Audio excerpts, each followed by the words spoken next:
दोस्तों नमस्कार। देखिए है क्या, एक आपने कहावत सुनी होगी कि ओल्ड इज गोल्ड। पुरानी चीज सोना होती है। अब पुरानी चीज सोना कैसे होती है, इस चीज को भूलते जा रहे हैं। नई नई टेक्नोलॉजी आ रही है, नए नए गैजेट्स आ रहे हैं, नए नए सॉफ्टवेयर आ रहे हैं। तो जो पुरानी चीजें हैं उन्हें सब भूलते जा रहे हैं। उनमें एक पुरानी चीज जो ना तो बदली है और ना ही बदलेगी, वो क्या है? वो है हमारी बॉडी, हमारा शरीर। ये जैसा पहले था ऐसा ही है। और जो इसको उसी वे में समझ के चल रहा है, उसी तरीके से इसको ट्रीट कर रहा है, उसी तरीके से अपनी बॉडी को हैंडल कर रहा है, उसी के अनुरूप सारे काम कर रहा है, वो तो स्वस्थ है। और जो नई टेक्नोलॉजी के साथ नए नए, अब जब टेक्नोलॉजी बदल रही है तो नए नए खाने के सामान भी आ रहे हैं, नए नए मार्केट में डिशेज आ रहे हैं, सब खा रहे हैं उन्हें। और जो उन्हें खा रहे हैं वो ही दिन प्रतिदिन बीमारी इकट्ठी कर रहे हैं अपने अंदर। तो देखिए मैंने जैसा कहा कि ओल्ड इज गोल्ड, वो वैसे ही नहीं है। देखिए ये कहावतें एक दिन में नहीं बनती, कहावतें बनने में सदियों गुजर जाती हैं। और आप कोई सी भी कहावत उठा के देख लीजिए, वो अलग ही होती है। उसका रूप अलग होता है, उसके मायने अलग होते हैं। Old is gold. देखिए हमारा जो शरीर है, आपके ध्यान हो भाई, जो हमारे फादर या उनके भी जो फादर, पहले क्या था, सब ज़्यादातर गांवों में निवास करते थे। अब गांवों में होता था क्या था कि गांवों में सुबह उठ के ही सब खाना खाते थे। वहाँ कोई पराठे पराठे सैंडविच वे इस तरीके का कोई भी मोमोज अगड़म झगड़म ये फालतू की जो चीज़ें वो नहीं चलती थी।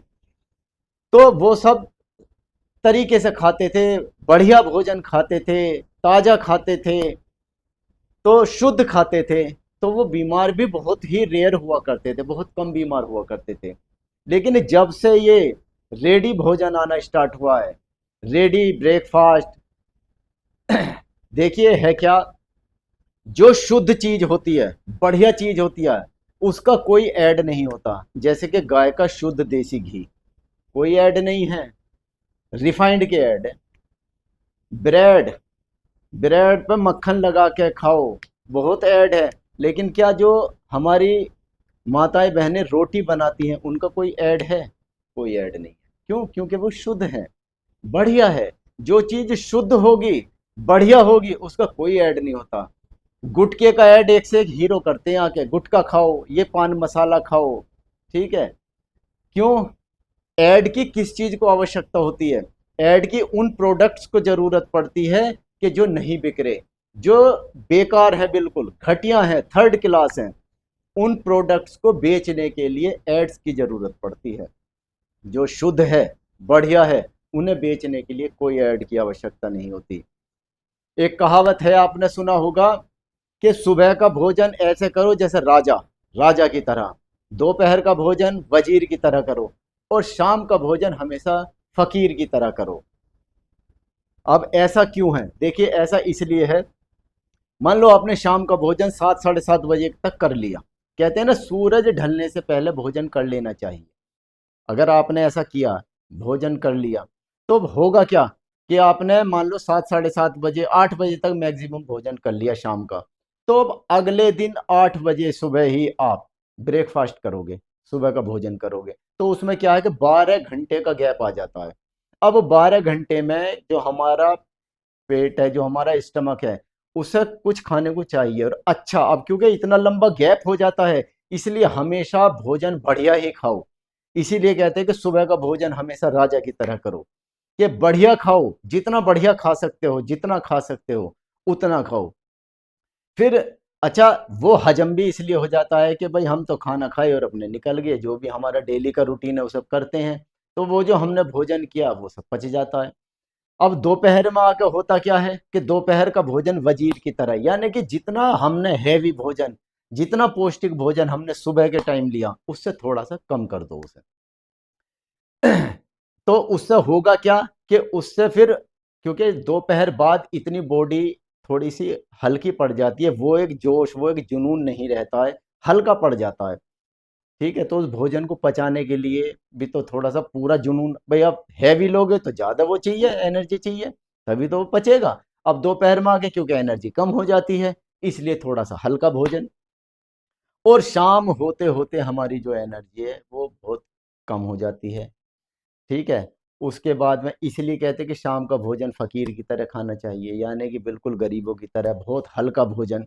वो किस लिए कहते हैं? वो इसलिए कहते हैं कि उसके बाद में हम कुछ वर्कआउट नहीं करते हैं ज़्यादा।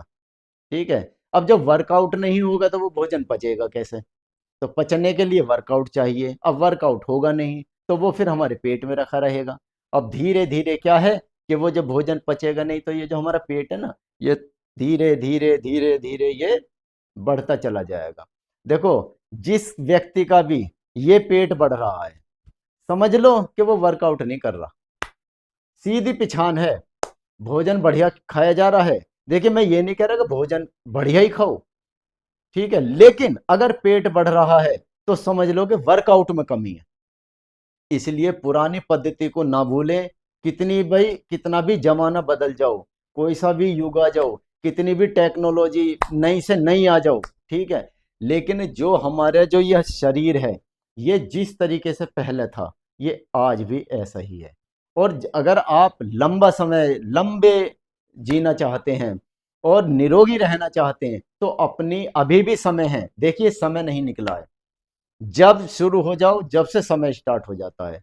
तो मैं ये कहूंगा कि जितना समय बीत गया सो बीत गया, ठीक है, अभी से शुरू कर दो। देखिए, पहले क्या था, सब अपने वर्कआउट करते थे प्रॉपर, खेती बाड़ी का काम करते थे, नौकरी पेशा वाले नौकरी का काम अपने जो भी उनका होता था, सभी में वर्कआउट हुआ करता था।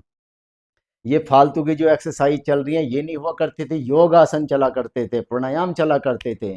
तो अभी भी समय है कि अपनी पुरानी पद्धति पा जाओ अगर सही रहना है तो। चलिए, आज के लिए इतना ही काफ़ी है। नमस्कार।